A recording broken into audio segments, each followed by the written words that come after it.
Hello, everyone. Thanks so much for joining us today for our SDOH Resource Roundup. I hope you all had a great summer and are transitioning to the back to school season, if that's relevant to you, or starting to settle down for the fall holidays as they're creeping up on us already. We wanted to take some time today to talk about a number of resources that we at Convergence released over the last few months. You may have seen some of them on the listserv or access some of them yourselves, but we thought it would be useful to spend the time not only talking about the resources that are available, but share some ideas for how you could use them. Because all of these are meant not just to be something that you read, sitting at your desk by yourself, but they're really meant to be interactive and tools that you can use with your team and with others to strengthen your social drivers of health screening process. In these conversations, I always want to hear from you as well. So if you have used any of these tools and found them helpful or found that there were gaps that we could, or ways that we could improve them, I would love to hear. Or if you have any questions related to SDOH screening that come up along the way, please don't hesitate to put those in the chat and we can address them in real time or at the end. I'm going to close out this first poll and share. Wanted to get a sense of who is in the room with us today. And it looks like, not terribly surprising, we have mostly folks from hospitals, which is excellent. So welcome or welcome back if you've been with us before. I put in our invite a couple times on the listserv that we typically have talked with hospitals on these events because they have been at the forefront in many ways of the SDOH screening and the requirements. But the SDOH screening is something that's really rapidly being rolled out across other care settings as well. So if you know colleagues over in your clinic down the road or in a long-term care facility that you have relationships with, definitely pass along these resources as it makes sense, because we know they will soon be asking these same questions that many of you wrestled with not too long ago. So let's get into it. Goals for today. Like I mentioned, I'd like to highlight some of the tools that we've developed and some of the specific insights that are in those tools that you might find useful in either implementing or improving your screening process. Talk a little bit about some use cases for tools or how you can apply them to your work. And then gather your feedback on what might be useful moving forward. I want to do another quick little pulse check before we get in. So I have a couple other polls. Let me pull those up. And the first one is to get a sense of where folks are now in terms of implementing SDOH screening. So this one is going to have, hold on a second. Okay. It's going to have 5 different options. Just want to get a sense of where you are in terms of implementation. Have you not yet started? Are you totally new? Maybe you're preparing but haven't yet started screening patients, so more thinking about things on the back end. Maybe you're screening some patients, just kind of getting started. Screening the majority and using that information to connect them to resources on a case-by-case basis, or kind of fully implemented screening and also using that data to drive action at a community level. So I'll give everyone another second or so to respond.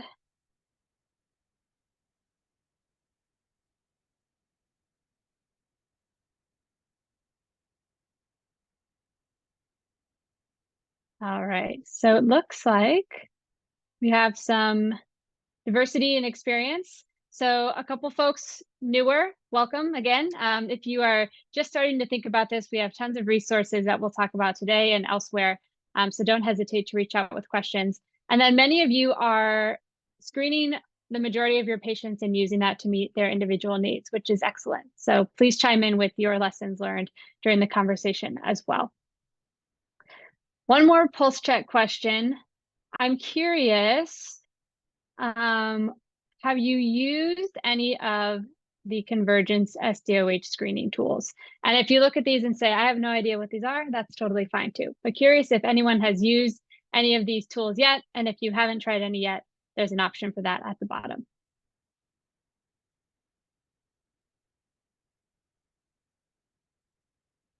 Wait another 5 seconds or so.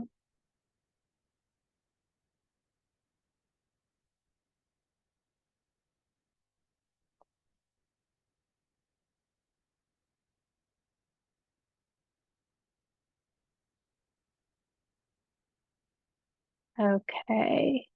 So it looks like everyone's in the right spot. Most people haven't tried any yet, so you're in the right spot to learn more. All right. We'll come back to a couple other polls later, but thanks for helping me get a sense of who's in the room today. I also wanted to share a personal story to kick us off, because I had my work of SDOH screening come into my life in a really personal way recently that just continued to help me think a little bit differently about the process. So last week was my husband's birthday on Monday night, and we were home with our family, our little kids, and the grandparents and friends, having a really nice evening, you know, with the craziness in the kitchen, making dinner and enjoying some wine, and the kids running around opening presents. A really all around nice evening. And I got a text probably 8 o'clock at night from my healthcare provider, and it said, "We care about your health. Would you answer these questions?" And I clicked on the link, and it was the SDOH screening questions. And I have to say, when I got that text and when I looked at it as an interruption to a really nice time that I was having, it didn't really feel like that screening was about meeting my needs. It felt to me like it was about collecting that data.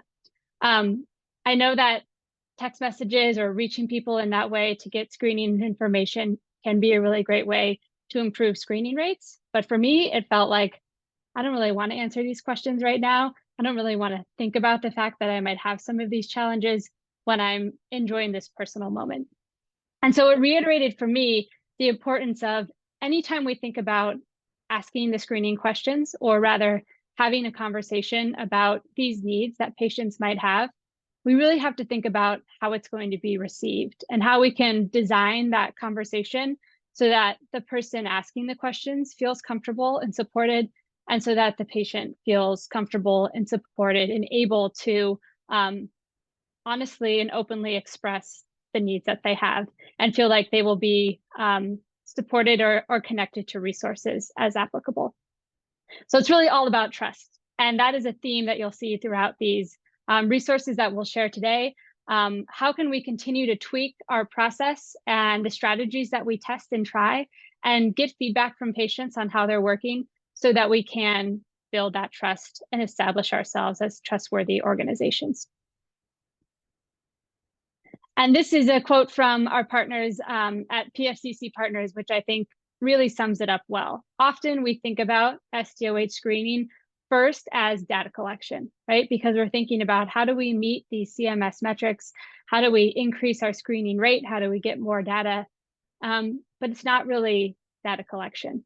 So Stephen says it so well. When patients provide information about themselves and their circumstances, to call it data at that point is not very person-centered and sets us up for failure. If we refer to it as collecting data at the point of screening, we risk conveying that collecting data is the priority over supporting individual needs. And I got to be honest, that's how I felt. So again, something to think about, food for thought, as you reflect on your own process and how you might tweak it, adjust it, improve it moving forward. So I wanted to frame the conversation today to focus on common questions, right? Because the resources that we have developed are in response to these questions, and hopefully help you with answering these questions for yourself. So one of the most common questions we got over the last year was, how can I build buy-in for SDOH screening within my hospital? So we often heard the staff or my team members don't understand why we're asking these questions. They feel like it's just one more thing. They don't feel equipped or supported to help patients. So how can we roll this screening out in a way that staff all across the hospital who are involved in this understand why and see their role and see their importance in the screening process? So one of the things we developed, I'm going to put all these links in the chat as we go, is a toolkit on talking with your team members about SDOH screening. So this is really, I can't talk and click at the same time. Let me get this link. All right, here are the tips for talking with your team. So we wanted to share some best practices or some examples of how hospitals are doing this. And again, another theme on all of these resources is that they were developed based on input from people in the field. So based on input from hospital quality directors or social workers or nurses who have experience with this. Some of them were developed or co-designed with patients as well. So all of this is trying to pull not only the evidence or kind of best practices in theory that exists, but the on the ground real life implementation details. So in this toolkit, you'll see, you can read through a couple of different suggestions and tips on how to talk with your team about SDOH screening. And these are a few that stood out. And again, there's more detail in the tip sheet, but wanted to highlight some of those high level insights in there. So the first really important thing is to demonstrate explicitly the relationship between social drivers of health and medical care, right? You are healthcare providers. And sometimes we forget that, yes, let's say 80% of healthcare is driven by, or 80% of health outcomes is driven by non-healthcare factors, but 20% is driven by healthcare, right? And you are the ones who are the experts in that 20% of delivering healthcare. And that's your priority and that's your focus, rightly so, every day. And so one of the best ways to build buy-in is to show the direct connection of how asking these questions that can seem perhaps unrelated to delivering medical care, how they can in fact relate to the task at hand of delivering that care. This might be at a high level, explaining the relationship between social drivers and health outcomes. It might be giving more concrete examples, which gets to point number 2 of showing how SDOH screening relates to your care team's day-to-day priorities, right? Your nurses who are helping patients get ready for discharge, they might be thinking about making sure that patient doesn't get readmitted. And if they know that that patient is going to have challenges getting to their follow-up appointment because they asked the transportation screening question, that might help them do their job better, help them achieve their priority. So showing those specific connections of, yes, at a high level, social drivers of health impact health outcomes, and on a very specific and practical level, better understanding the needs that our patients have today as we're trying to get them to the next setting of care to get home and recover. Understanding those specific details are also very important for creating a successful transition. The third tip is that it may be the case that these kinds of conversations were already happening in your facility, right? We heard often that there are social workers or care managers or care coordinators or community health workers who, long before these screening requirements came along, were already having these kinds of conversations with patients to understand what kind of needs they might have.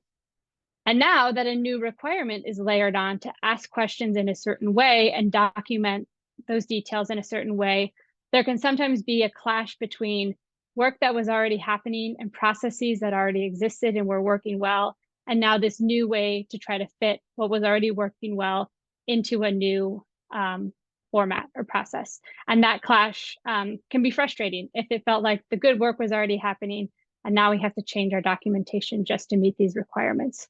So thinking about what already exists to facilitate or support this process, and how might you be able to both support the documentation or the process changes that have to occur to align the work of talking with patients with the documentation needs. Thinking about how you can support your team through those details and questions. And finally, this one probably should be first because I think it is the most important. Not only talk about how social drivers of health and medical care are related, but talk about what you as an organization, as leaders, as a hospital are going to do about it, right?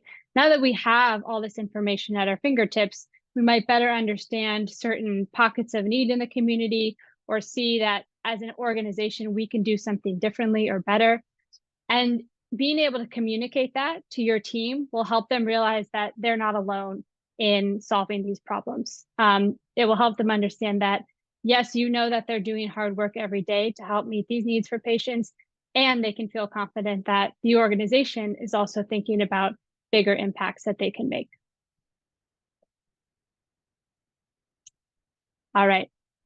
Another way to get buy-in, I think, for any improvement effort or any new policy or process is to bring some levity or fun. And we try to do that a lot at Convergence.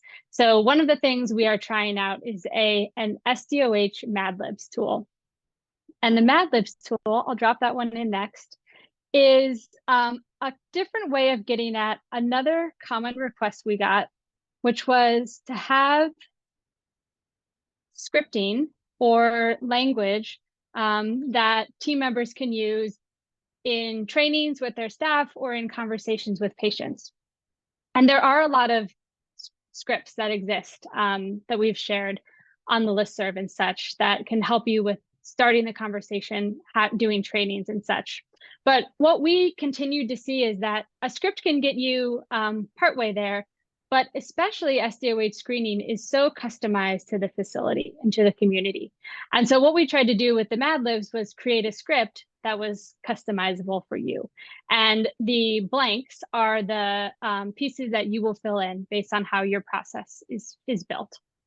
So things like the first blank on here is we are talking with patients about social drivers of health, and it's important to us because. So you can put in, as an organization, it's important to us because it helps us improve care transitions, or it helps us provide holistic care, or it helps us provide equitable care. Your vision and motivation will be different, and you can customize your messaging based on what resonates most for your team. The team members who complete the screening will also vary across facility, as will the specific questions that you ask, how you document, and the resources that you provide to patients when they express that they have needs. So again, kind of a fill in the blank tool that you can use in a couple of different ways. And here are some ideas for how you might be able to use it. So you could use this as a script or an outline to guide your own training with your team. So you could take this, and if you were thinking about how would I go about creating my PowerPoint presentation to use at my next staff meeting to talk to the team about SDOH screening, you could use this to go through and say, okay, here are the key elements I want to make sure I address. It includes those 5 whys, or the 5 W's, right? The who, what, where, when, why, and how of SDOH screening, which are all things you would want to convey in your training. So you can use it kind of as a starter outline to make sure you have all the key information. You can also use it as a team building activity. So you could share this maybe with groups of team members and ask them to fill it out together. And you might learn a couple things. You might learn that there are blanks that people don't know how to fill in, right? Which might suggest that there is a gap there in terms of maybe you don't have that piece of your process ironed out yet, or maybe people just don't know about that detail yet. And so you can do some more education or support there. You also might find that people have different answers.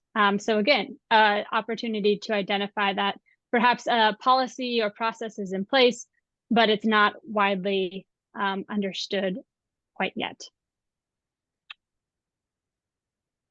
So I'm going to pause and see on this first question of how do you create buy-in with your team or provide education to your team members about SDOH screening. I'm curious how that has gone for anyone on the line.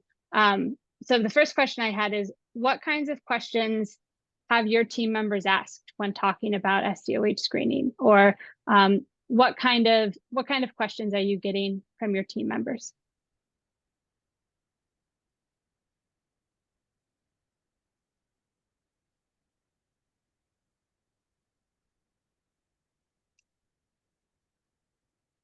I'm also curious if anyone has, as you've talked with your team about screening, as you've rolled this out, have you learned anything about your team members' knowledge or attitudes about SDOH screening that surprised you?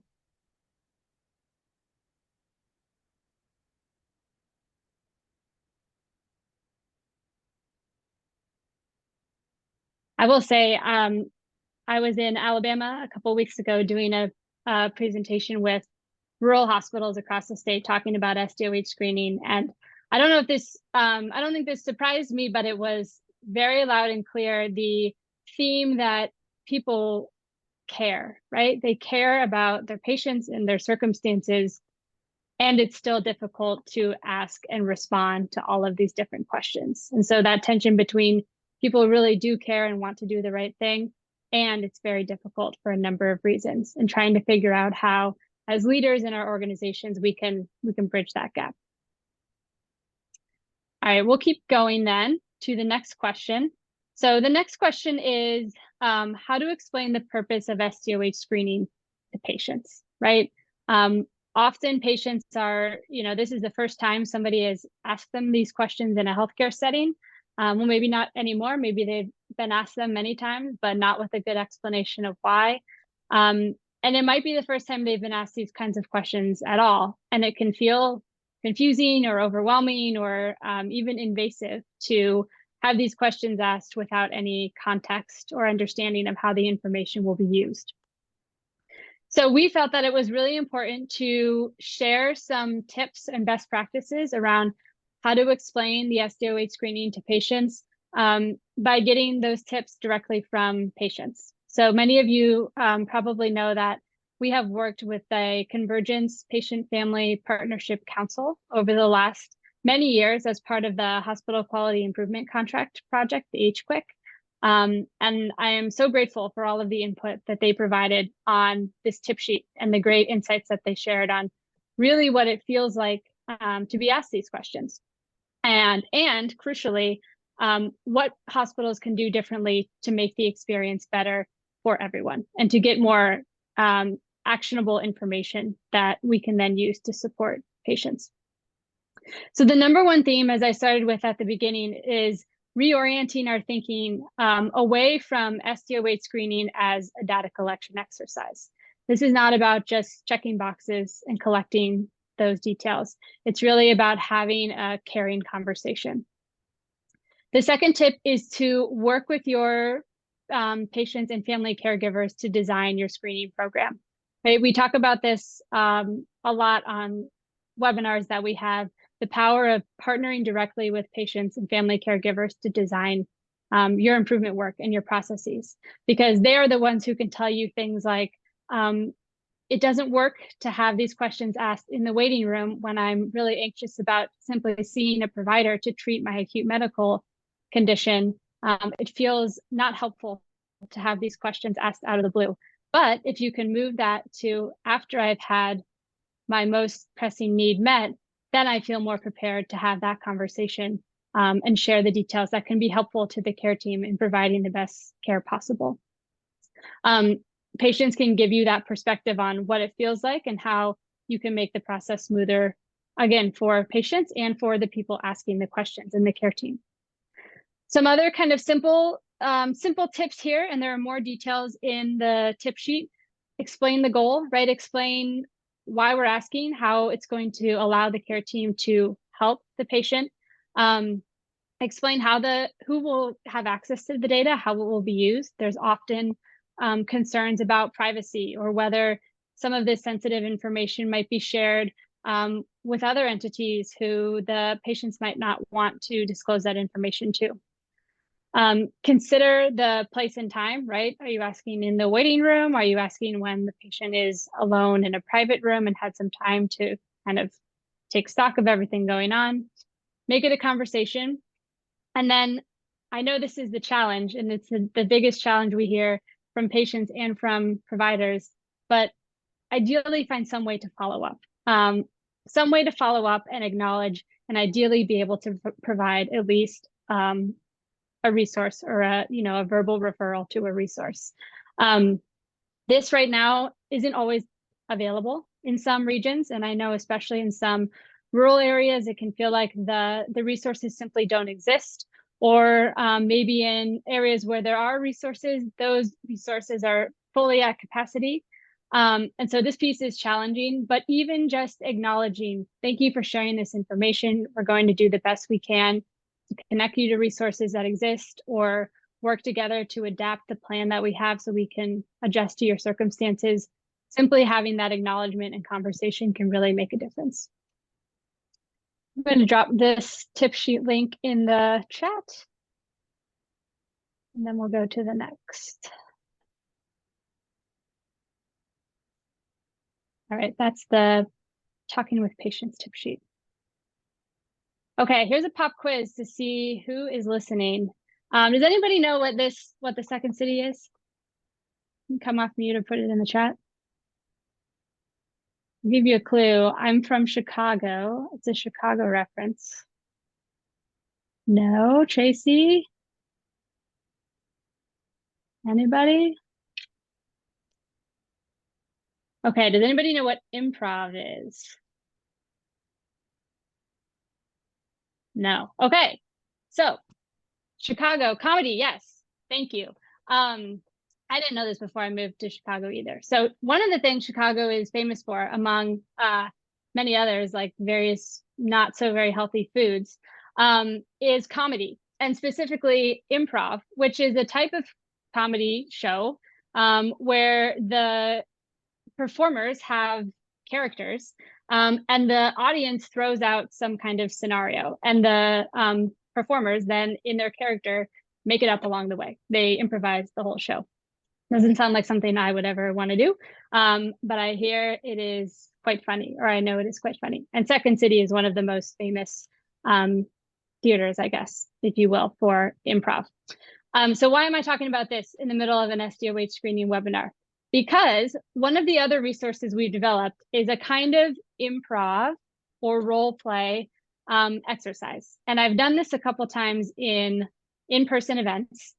It's not really something that translates well or at all in a virtual setting, but I wanted to mention it. It's a way of sharing some patient profiles, essentially, with half the participants in your room, and then screening questions with the other half of participants in your room, and setting people up to essentially improv on the screening process.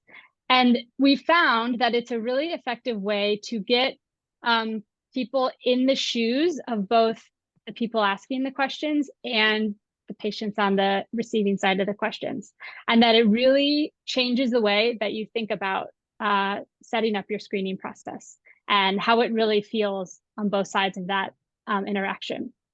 So if you are interested in talking or getting the details of that little exercise, if it sounds like something you might want to do with your team, send me a note in the chat, or my email is at the end of the presentation. I wanted to kind of tease that and see if anyone is interested and is willing to test it out. You could help me figure out a way that we can disseminate that more broadly, not in a virtual way. All right, next question, maybe a little less exciting than comedy shows, is getting to data, though some of you might be very excited about this piece. Another big question we have, beyond thinking about all the setting the team up and patients up for success and having the conversation, is at the end of the day, the reality that we do have to submit the data, right? Submit the details that we gather in these conversations.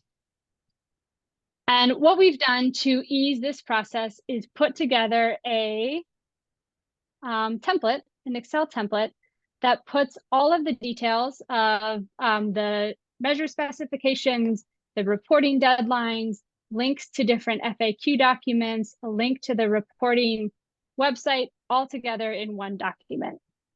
I'm going to share the link to that one as well. Here we go. Okay, so this template has a number of different tabs in it. And the first two are really the nuts and bolts of the CMS measures.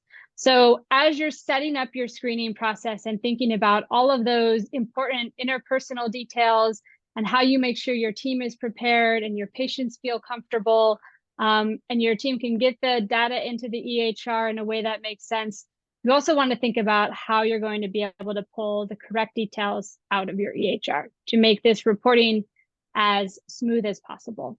And so what this tool does is outline again what's in the numerator, what's in the denominator, shows you exactly what numbers you'll need to plug in to the website, the CMS website. And it does that for both SDOH1, which is the screening rate, and SDOH2, which is the screen positive rate. And those tables on the top have the important deadlines and then the links to all of the different files in one place.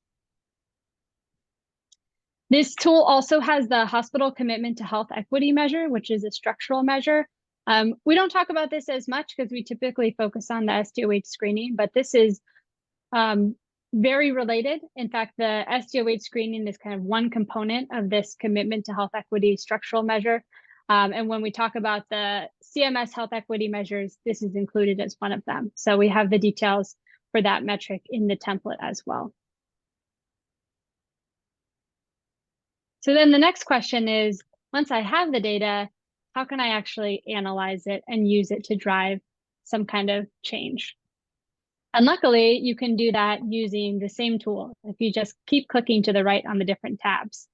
So what we've done is put together a couple example templates that can help you populate charts of things like what is your screening rate over time? Or on the next slide, I think we have a couple different examples. The annual screen positive rate by need. So you can start to see where do you have the highest level of need. The number of patients screening positive compared to the total number of patients screened.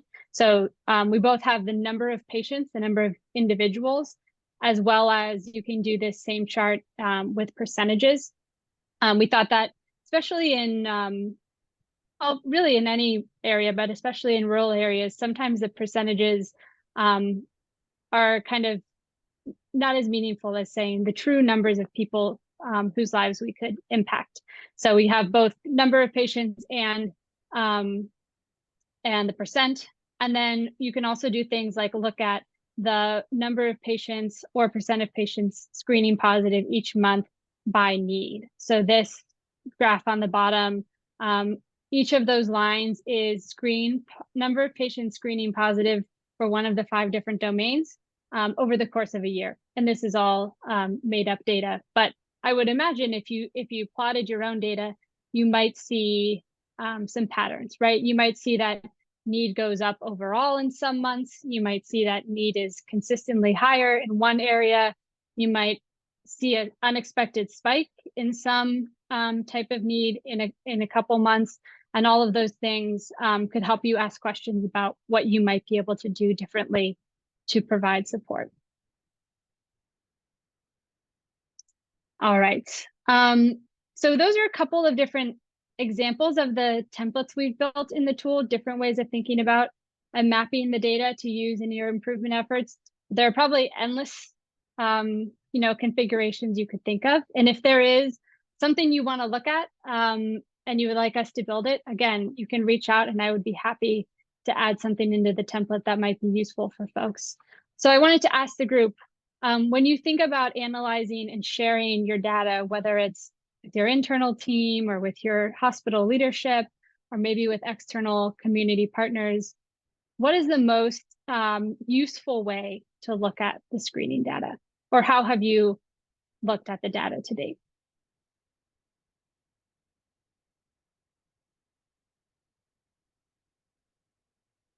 Anyone? Graphs that indicate data over time. Okay, great. Thank you, Rachel. Yeah, and go ahead. Yeah, I was just going to say we are looking at it to make sure that, because we're still working on the screening rate as well. So just looking at it to make sure that the screening rate is equitable across populations. Absolutely. That's a great point. Are you looking at, what do you mean by populations? Are you looking at different departments or race, or how are you stratifying that? Well, for one, language. So English speaker versus non-English speaker, or English as a second language. So which kind of goes into translational use of translation and translational services. So yeah, it's just interesting. This is very early. So it may not be an issue, but we're looking at it just to make sure it's not. That's great. Thank you for sharing. Sure. Anyone else?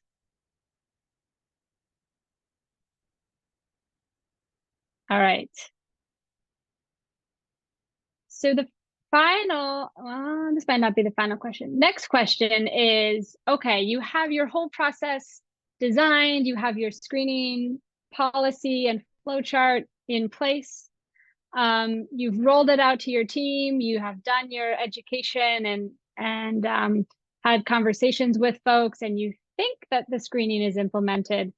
But how do you know what's really happening, right? How do you know where the process is working well or where things might be breaking down? And I think this is a classic question in quality improvement, right? You might think you have all of your falls protocols in place, but when you go to dig in, you realize that, there is something that should be happening, but it's not for whatever reason. And what we've done at Convergence to help with that discovery of where is our process breaking down, or where is the policy or evidence that we think we have in place not fully translating reliably, is through these things called discovery tools. And so if you haven't used a discovery tool before, the goal of these is to, it's essentially like a checklist to pull a small number of patient charts, somewhere between 5 and 10 charts, and go through those and use this checklist that has the best practices for a given topic area. Could be infection prevention, could be falls, could be pressure injuries, and use that checklist to then look at what you really see in 5 to 10 patient charts. And then you can step back and say, I see a pattern where we don't have this particular thing documented. And maybe it's a documentation issue, but maybe it's an indicator that that is the area that you can best prioritize your improvement efforts. So we've created one of these discovery tools for SDOH screening. And again, the goal is to say, use this as a guide to pull some patient charts and take a look at what's really happening or what's really documented. So the SDOH screening, I will say, is a little bit tricky, again, because so many the screening process is so customized by facility. So what this tool does is outline some of the major process steps that you would want to have, but with some wiggle room for you to customize accordingly. So it has steps like the patient has documented responses for the 5 required SDOH screening questions. Pretty simple. The next one is the patient has documented responses for hospital specified priority screening questions. So the issue here is that you might be asking the 5 CMS domains, but your organization might say, we also want to add on 3 other things. And so this allows you to look both for the CMS requirements and whatever else your organization has decided to add on or prioritize. The next line is that responses are documented for the current inpatient stay. So we've heard that sometimes information might be ported over from a previous visit, but it's not then re-verified, or kind of the conversation is not had again in the inpatient setting. And so depending on what your process is or your policy, making sure that information isn't only just porting over, but is verified each time during each hospital stay. There's another line for patients who screen positive receive an internal referral. So oftentimes organizations, if a patient indicates they have a need, they get referred to a social worker or a case manager. And again, you would want to modify that based on any processes you have in place. And then there are some other lines on here for you to add in steps that you might be relevant to your facility. So if there's something you want to see in every chart related to SDOH screening, you could add that to your checklist as you go through. So the second piece that we've added to this SDOH discovery tool is what I'm calling discovery conversations. So looking at the charts gives you one piece of the puzzle, and you can see basically what's documented, right? But another really important piece, circling back to what we talked to as the very first resource, is how your team members understand and feel about the screening process, right? And having some casual, quick conversations with team members about how's it going? What's your understanding of why we're doing this? Or what do you see as some of the benefits to screening? Is it helping you care for patients differently? Or tell me about what you see as some of the downsides of screening. What are you struggling with?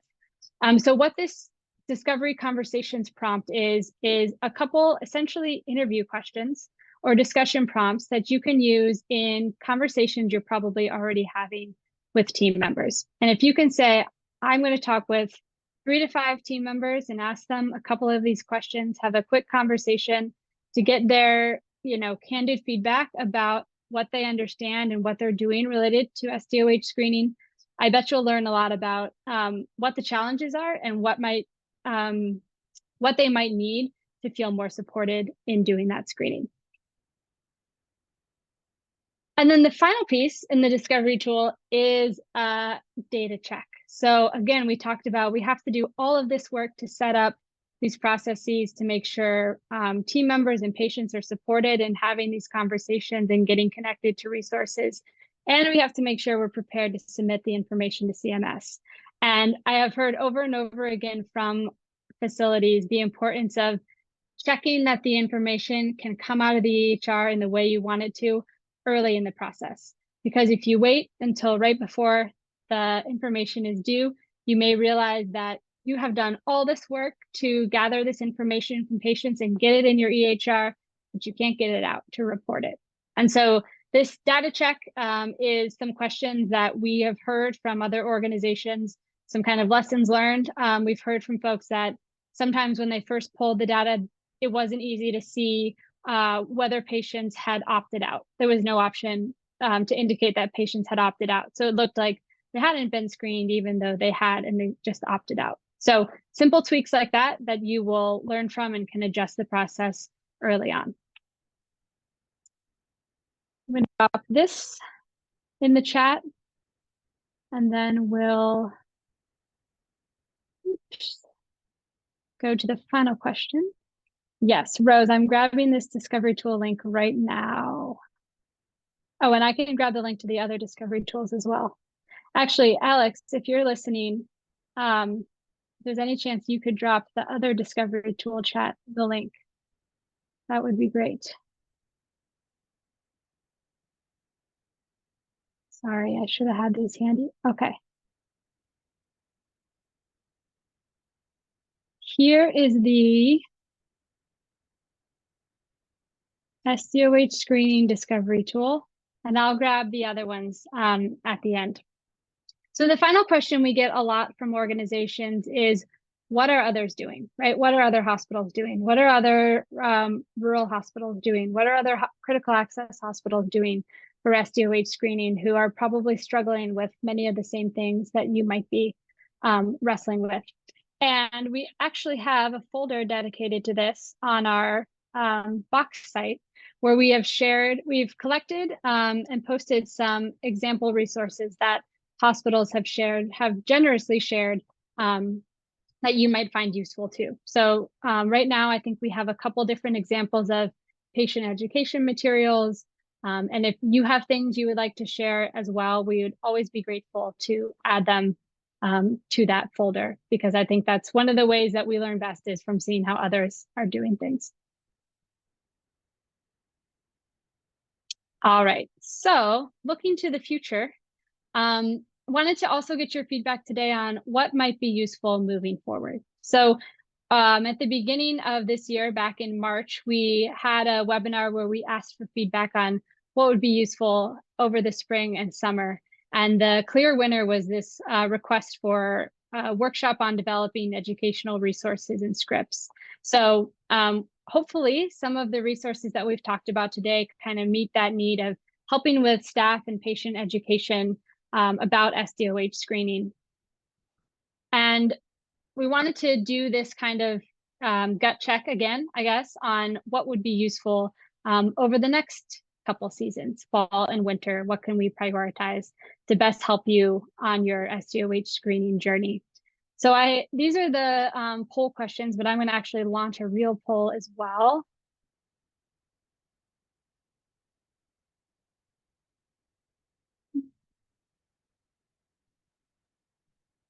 Okay, and I'll wait a little longer on this one because the responses are kind of long. So national webinars with hospital speakers, this would be really heavy on the peer-to-peer sharing, right? So we could do some events where we have folks talking about the details of their SDOH screening process, maybe how they're partnering with other community-based organizations or connecting patients with resources. A workshop on how to engage community partners and patients and families to meet SDOH needs. So the idea here is that once we have all this data, the bigger challenge is how do we actually connect patients to resources? And in many cases, how do we actually build new resources or bring new resources to our communities? So starting to think about how do we do that? That's a new space. If it would be useful to have some kind of workshop on that, we can think about that. Customized training sessions for your facility and team. So that would be more one-on-one. Additional off-the-shelf training materials. So would it be useful to have things like flyers or PowerPoints or videos that you could customize? And then topic-focused storming sessions on ideas for taking action. So we did some of these a couple of years ago now. They're really just open-ended conversations to really hear candid feedback on, we're really struggling with this, or we've tried this and it's not working and we're kind of stuck. And so they're more idea generating that we can then take back and try to develop resources that meet those needs. And then something else, if there's something else, put it in the chat for sure. Okay, I think I've talked my way through this. So I'm going to end. And it looks like we have a nice spread with focus on off-the-shelf training materials. So really helpful. Thank you for your input there. Also, if you're interested in customized training sessions, you can reach out to me directly. My email, I'll have my email at the end, but I'd be happy to talk about doing virtual or in-person support for that as well. Okay, so I kind of already teased this, but we're really at this, we're really at the beginning of this journey in a lot of ways, right? Collecting the data is really just the first step, and it opens the door to the conversation on what now. And that's exactly what we hear repeatedly from hospitals and from the frontline staff who are having these conversations with patients and doing the very best they can to connect patients with resources, oftentimes in less than ideal circumstances. And so our goal over the next few years is not to stop with just focusing on the data collection and the screening process, right? Not to stop there, but to figure out how we can go forward to building those new solutions. And those will certainly involve hospitals and healthcare systems, but they're also going to involve patients and families and people who live in the communities we serve, community-based partners and organizations, maybe local government, maybe local businesses. And the challenge is, how do we together address these large needs in our communities? So we hope you'll continue to join us and help us be part of those solutions and ideas and on the forefront. Here's my email. I'll put it in the chat, and I'm also going to grab the discovery tools if you want to stay on another 30 seconds. Thank you so much for joining. If you do have extra questions, now we can stay on and talk about those or put them in the chat. Otherwise, I'll look forward to seeing you on the next session. Thank you, everyone.